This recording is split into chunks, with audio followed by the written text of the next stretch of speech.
Best non-Big Six 11 each. No parameters, no limitations on how many players you want to include from each team. You could have 11 Palace players if you wanted to. I know, that's exactly what I've done. Do you want to go first? Do you want to go position by position, or do you want to just... Yeah, why not? I'm just loading it up now. Okay. Have you gone for a 4-3-3? I did. I originally went 3-4-3. Yeah. Very sort of modern of me. Because I was trying to get one of the players I mentioned in his best position, but I've actually just kind of sacrificed that so that he can make it work. I had a very similar thought process, and I thought I can't build my whole team around my right back. I think we're on the same wavelength. Yeah. In goal, who have you gone for? I went with Jordan Pickford. As did I. Sunderland legend.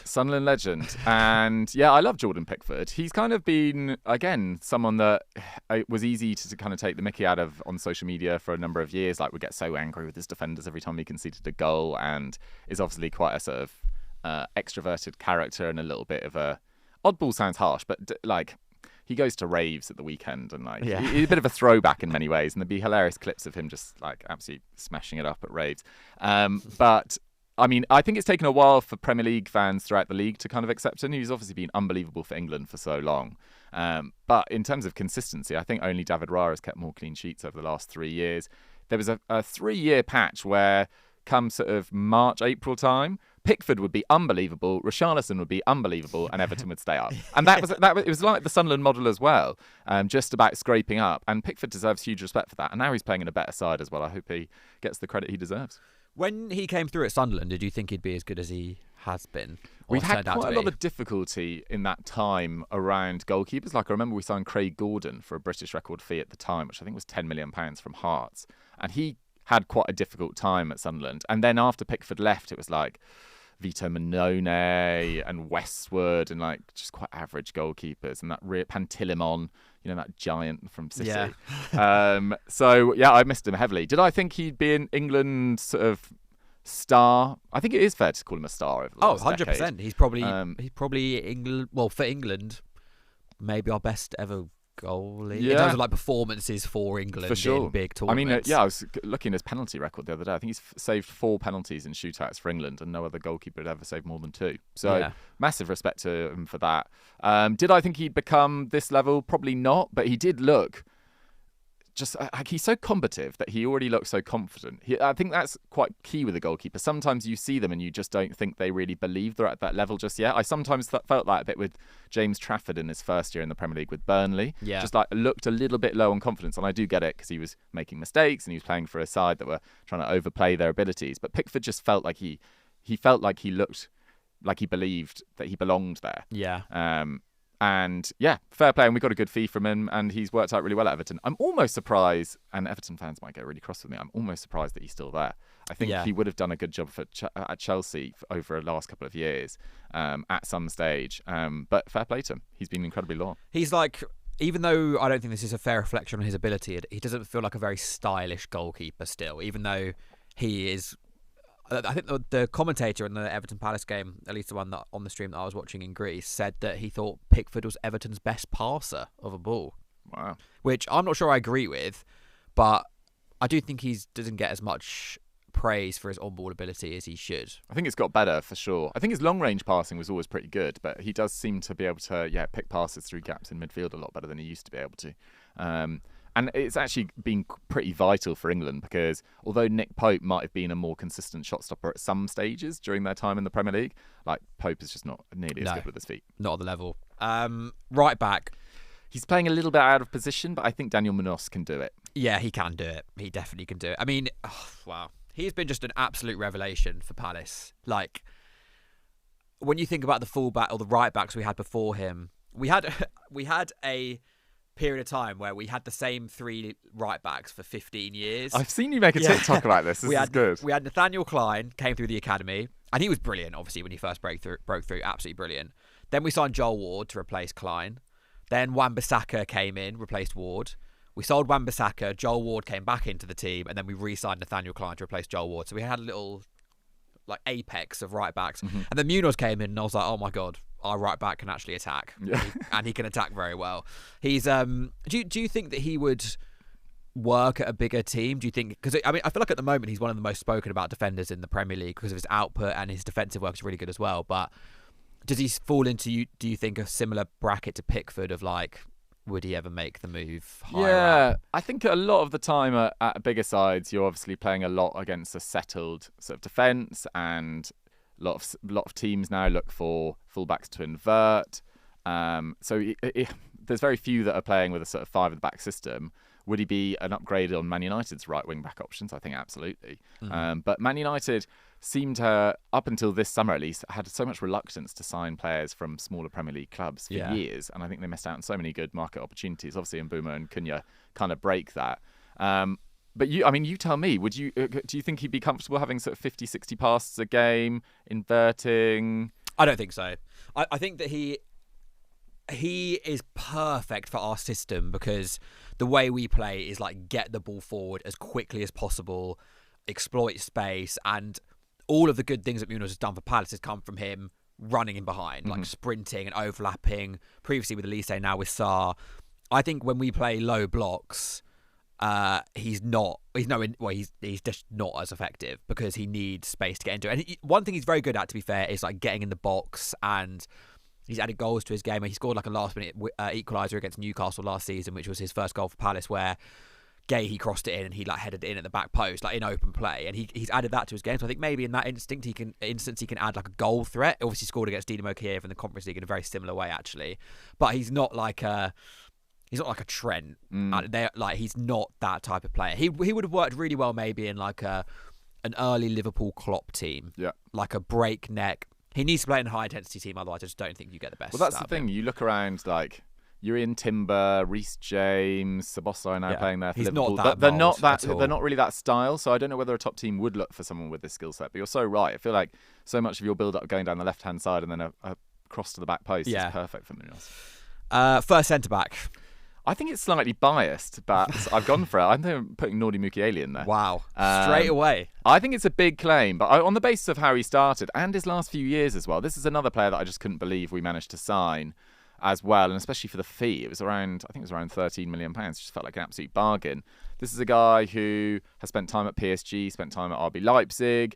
He was unfortunate at PSG because he was sort of brought in there as a right back, and then they signed Achraf Hakimi quite soon afterwards. They signed a number of other centre-backs like Pacho and Beraldo in the last few years, and now Zabarnyi, and then Leipzig. He played in a number of different systems but had some injury issues, but did pretty well at Leverkusen last year. Leverkusen fans that I see on social media were really sad that he left.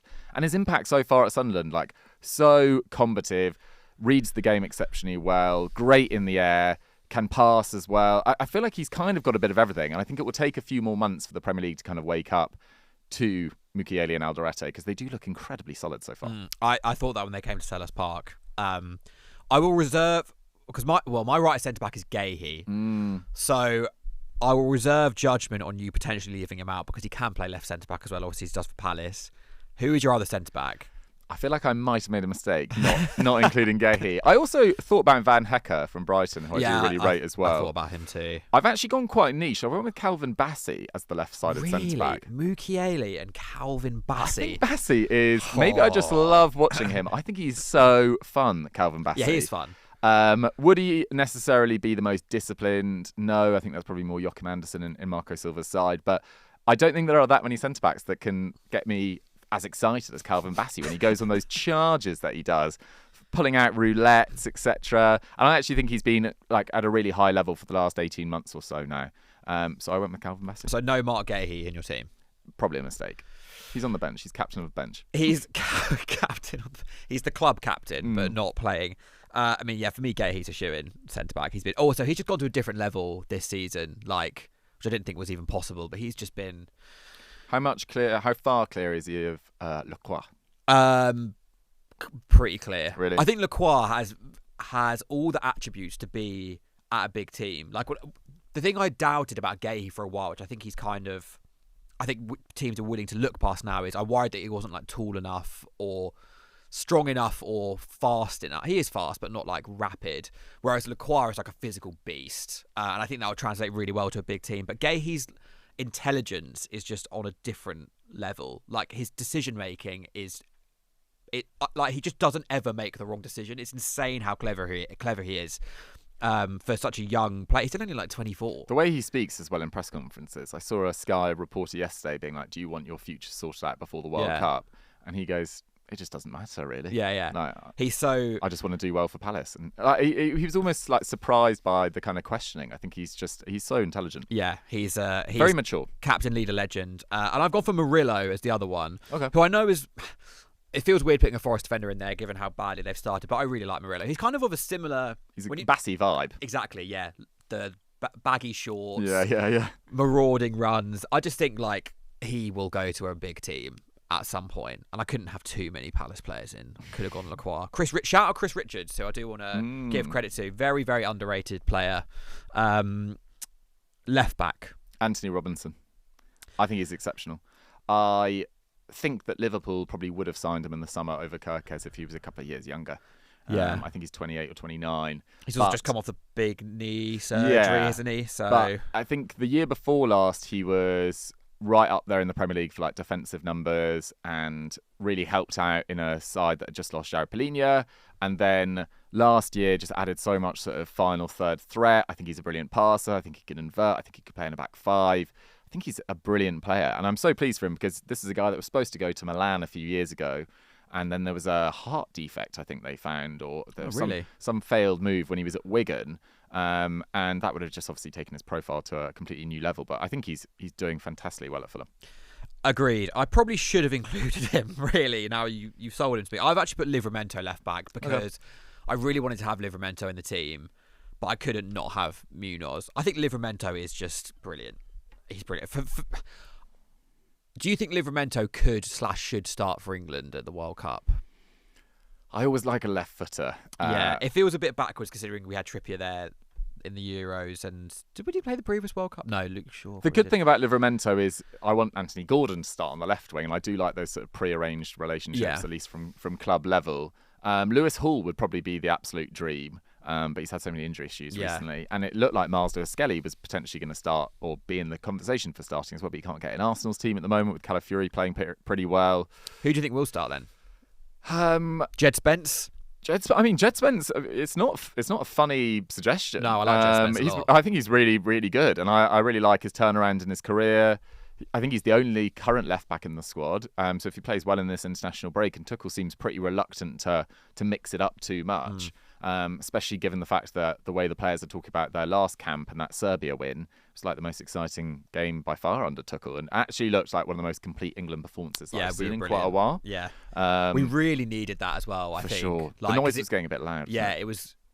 We just hadn't looked very convincing. I didn't think. That game got me excited as an England fan. But in answer to your question, I think in a dream world, Hall, but I wouldn't mind Livramento or Lewis-Skelly either. It's so weird to think that we had that was such a problem position for us, as was the number 6 to play alongside Rice, and now there's options. Genuine quality options all over the pitch, which is a nice problem to have. Exactly. Talking of number 6, let's do the midfield 3 actually. In general, you can go first on this. If you don't say Adam Wharton. Yeah, I should have. But again, the bias comes in. I've gone with Granit Xhaka. I do love Adam Wharton. I'd also then go with Elliot Anderson alongside Granit Xhaka. That's a good shout.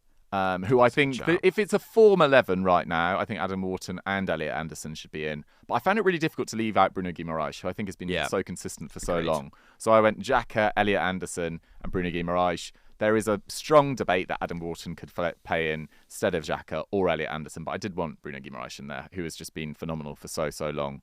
I also thought, not on current form, but Yuri Tielemans was exceptional last year. Yeah. I think Boubacar Kamara is a really good player as well. But yeah, those are the kind of names I'm going, but I've settled on Anderson, Xhaka and Bruno Guimaraes. I think that's completely fair. For me, Wharton, first name on the team sheet. I've got Bruno G as well. I think Bruno G is like... I could have gone with Tonali as well. Yeah, Tonali's my third. Nice. There's so many good centre midfielders outside the top 6. Also, they're all kind of similar moulds of like all action. Maybe Wharton a bit less so, but... there was a point where you could have had all of Newcastle's midfield in there with Joelinton too. But yeah, for me, Wharton has to be there. Wharton or Anderson for England for you? I mean, Anderson's the guy in possession. I thought it was a joke that Wharton wasn't picked. I was really quite upset's a bit of an exaggeration. I was so upset about it. I was definitely upset about it. But no, he should be starting to be looked at. And like people are saying Jordan Henderson's playing really well for Brentford, fine. But, we've got to look beyond. It's not just about the summer. And you've got to look beyond that. Wharton was brilliant when he has played for England. I'm confused by it, to be totally honest. Yeah. And definitely over Ruben Loftus-Cheek, who is now sort of 5th or 6th choice at Milan, who've got so many options with Rabiot and Modric and Jashari and Rishi as well. So they've just got so many options. But yeah, Elliot Anderson, it's quite fun to see Declan Rice given that kind of freer role. Yeah, agreed. Because I don't necessarily think he's played as well as a 6 for England as he has when he has done for Arsenal. And obviously that's often down to sort of pre-established relationships not really being there in the same extent. But yeah, England now have midfield options. It's just at centre-back that I'm really concerned. Yeah, agreed. I get the rationale of naming the same squad as the last break, but the World Cup is coming up pretty quickly, and so we've got as we're recording, England are playing tonight against Wales, so the break at the moment. There's another break in November. Will you take a Wharton flag or a Wharton yeah, shirt? Well, I'm going to the England-Wales game, and I was really hopeful. I was like, this could be Adam Wharton's England debut. I thought he'll definitely be in the squad, and then when I saw it, I was like, did he not play in the build-up to Euro 2024? Yeah, we didn't start. Oh, I see what you mean. He came on. Is that what you count as a debut? Full debut. Okay, full debut. Full debut. I was just checking. If I got this wrong all those years. No, he did. He famously played again. Who did we play in a at build-up St James's game? Park? Yeah, and he was unreal. Yeah, he didn't misplace a pass. He completed like 32 out of 32. Not that I'm a super fan, obviously. Not like I've got 32 tattooed on me. Yeah. But and even the Bellingham thing, I get it. Like I like the idea of it's yours to lose, but surely there are exceptions to the rule, e.g. Jude Bellingham, who's probably he's a top 3 England player at absolute worst. It just worries me a little bit. Yeah. The Jude Bellingham one's a really interesting one because I would want to try and find him in this side for sure. But I think if Cole Palmer's fully fit as well, then Jude Bellingham could be that option alongside Declan Rice in that deeper role. But then we've just talked about how good Elliot Anderson's been and whether he or Wharton would be a more comfortable 6. Because I think the best that I've ever seen Jude Bellingham play was at the 2022 World Cup, where I thought he was absolutely phenomenal. Yeah, he was, yeah. And at the Euros, I thought he was actually quite poor, despite popping up in so many big... I mean, most of England's players, except for Mark Gehi, were really poor at that tournament. But the Jude Bellingham, Cole Palmer, Phil Foden, maybe more of a sort of squad member discussion, I think is a really interesting one. I'm a big fan of Cole Palmer as a first sub. Fair. As a finisher, as Mikel Arteta would Chelsea would fans call are not going to like that. Well, they don't like it. I say that. But I always say that being that role in a squad at a major tournament is massively important. It's as important as a starter, I think. And I would rather have Cole Palmer on at the end of a game, penalty shootout possibly as well, than at the start. Because ultimately, if you don't play Palmer, then you realistically probably have to drop one of Bellingham or Saka. And if you do drop one of them, they're going to definitely come on at some point, which probably means Palmer will be one of the people to be taken on. I just think Palmer off the bench is a great option. Yeah, you also just can't drop Saka. Saka's just been England's best player, really, along with Kane since his debut. So. I agree. Anyway, we're digressing. Front 3. Oh, okay. This is quite difficult. I mean, Semenyo has to go in. Agreed. I think on the basis of particularly this season, he has just been phenomenal. He looks like a sort of man in a playground. He's so physically dominant in this league. He can shoot off both feet. He can play all across the forward line. Phenomenal player. He has to go in. On the basis of the last few years, I've gone with Ollie Watkins. I don't hate that. At the moment, he's obviously not in great form, although it's slightly picked up in Villa's recent sort of upturn. But it was between him and Mateta, I think, and I went with Ollie Watkins.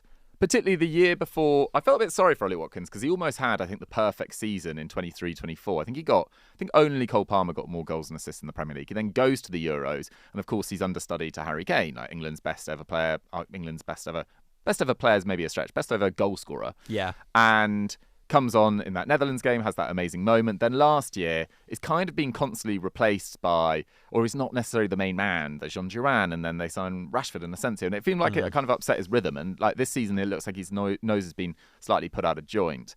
But Ollie Watkins, on the basis of the last few years, I've got him in. And then on the right wing, a guy that I think is really, really underrated because he's played in quite poor sides, but Jared Bowen. Yeah, I agree with that. I was also tempted by Anthony Gordon, but I don't think he's necessarily in his best moment right now. No. I mean, my front three is Bowen, Mateta, Semenyo, so very similar. Shout out Ollie Watkins. He's one of the players, actually, whenever he comes to Palace, I'm always really impressed by him. Like, his off-the-ball work and, like, his running, and he's just a really top-quality striker.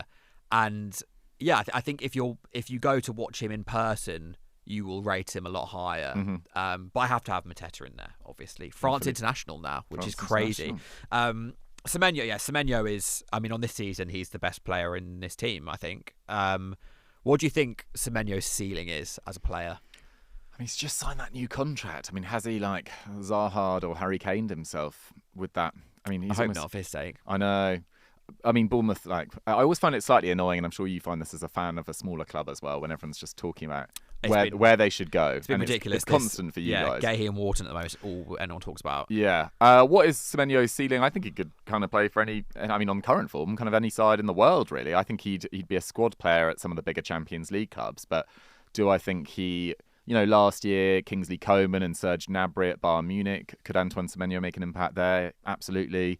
Could he be a squad player at Real Madrid, Barcelona? I think on current form, absolutely. And this is what I'm so impressed by is this is a guy that came on loan to Sunderland just before COVID. Really? In 2020 from Bristol City, I think he was at. And he played 8 games, then COVID happened and his loan got cancelled. But it was 8 games and must have been very young. But he didn't look special. He really didn't look special. And it's quite satisfying to see so many of the best players in Europe this season. Like Harry Kane didn't look special when he first came through as well, those series of loans, etc. Like it almost feels like both of them have just really profited off immense amounts of work on the training ground and in the gym as well. Like Antoine Semenyo is so physical now and looks so strong. His legs are like tree trunks, but yet his pace with the ball, he looks like one of the fastest players in the Premier League when dribbling. Yeah. And he's just very, very difficult to stop. Sorry. So yeah, I think he's got a massive future. I hope for Bournemouth's sake that he stays a bit longer. But if Iraola is going to be linked to top jobs again and potentially at Man United in the next couple of months, maybe Antoine Semenyo is the next player that gets sold. But I think you're looking at £80 million plus at the moment. Yeah, a lot. Well, it's got apparently a £65 million release clause. Apparently. No way. There's wow. no way. So That's what the website I'm looking at says. Producer says £65 million release clause. I did not know that. No way. No way. That feels low. That feels really low. What I've learned over the past year, don't trust these transfer rumours. Yeah. I saw Ben Jacobs, who I just have a raging agenda against now, say, there's a gentleman's agreement at Crystal Palace that Adam Wharton can be sold for £60 million next summer. If Adam Wharton gets sold for £60 million next summer, I don't even know what I'll do. I remember I'll this eat discussion my on, hat. I think it was the Overlap last year, and I think it was Flav Bateman, the Spurs fan, said Adam Wharton's probably worth £90 million plus to Crystal Palace. And Jamie Carragher and Paul Scholes acted as if that was completely mental, which I find really confusing. It's because you're not necessarily saying, he's at Jude Bellingham when he left Borussia Dortmund level just now, but for value to Palace and... You look around in the Premier League, like he'd be in the top 5 midfielders in the Premier League. Like that probably is his value. I was confused by the confusion. It's also his profile. Like he's such a and everyone talks about it in the context of the England team. Like he's such a unique player. The one thing about Wharton is, I think this season people have caught up to the hype that Palace fans have given him. I think everyone kind of has realised now how good he is and how high his ceiling is. I don't even think Wharton's been at his best this season. I think he has played better football for Palace over the past year or so than he is right now. And like I saw the Everton game, obviously Grealish came out afterwards and said that he thought Wharton was best player on the pitch, and everyone was like raving about him in that game. I've seen Wharton play better than that for Palace. Like the one that really stands out is Villa at home last season. I think he just come back from injury at Selhurst Park. He was absolutely sensational in the game, like totally unplayable. I think he'll definitely be our record sale. Definitely. I think next summer he'll have a choice of clubs. I'm hoping that Gahey goes to Real Madrid on a free, because the noise about that is ramping up. They also sign Elise, and Wharton goes to Real Madrid too. Why would Bayern sell Elise? I don't know. I just didn't believe. Well, apparently, we'll talk about release. Apparently, Elise has a release clause in his Bayern contract, really, which wouldn't surprise me because he did that at Palace. Obviously, he's a very, very well advised player. I think the way he managed his career from Reading to Palace to ultimately Bayern was like really, really good. He basically like had us by the balls, to be honest, and was like, I'll sign a contract, but you've got to give me a £35 million release clause, and then it went up to 50, I think. He's been amazing this year. I think even last year he was outshining Musiala in that team, and then this year I feel like he's been one of the top 5 players in the world so far this season. He's so fun to watch in that, you know, I always watch football and I kind of put myself in their shoes and I'm like kind of guessing what I would do in their position. Elise always does what the viewer would do. Yeah. But just like executes it absolutely perfectly. And his ability to beat a man but then pick a pass whilst running at high speeds, he's always running so upright. He looks like he doesn't need to even think that he's got the ball at his feet. Yeah. It's so natural to him. And he's just absolutely brilliant. I think he could have a sensational World Cup next year as well. He was the best. He is the best player I've ever seen at Palace, I think. Wow. In terms of just like pure ability. That last season he had, where unfortunately it was really affected by injuries. He was just insane. Like, I think his goals and assists per 90 was level with Haaland and Palmer for Palace. A lot of that under Roy Hodgson. Significantly better than Eze? Yeah, and Palace fans said that at the time, and I think obviously I love Eze, and I think he's got bags of raw ability. They probably have similar levels of natural talent, but I said Elise is just so much tidier. His decision making was outstanding, and like while he was at Palace, a lot of people were like Elise or Eze outside of the club, and if you ask any Palace fan, they would have gone Elise easily, even though their numbers were similar around that period of time. I think we had like, I made a video about this at the time, and thankfully we won the FA Cup, so it won't be tinged with so much regret. But I think we had like Gay, Wharton, Elise, Eze, Mateta, even like Munoz isn't on that level, but like all of them playing in the same team under Glasner. It's mental to think. I think people will look back on that in like 3 or 4 years and be like, wow, like how did Palace have that team? Yeah, I'm just glad something actually came of it. Love it.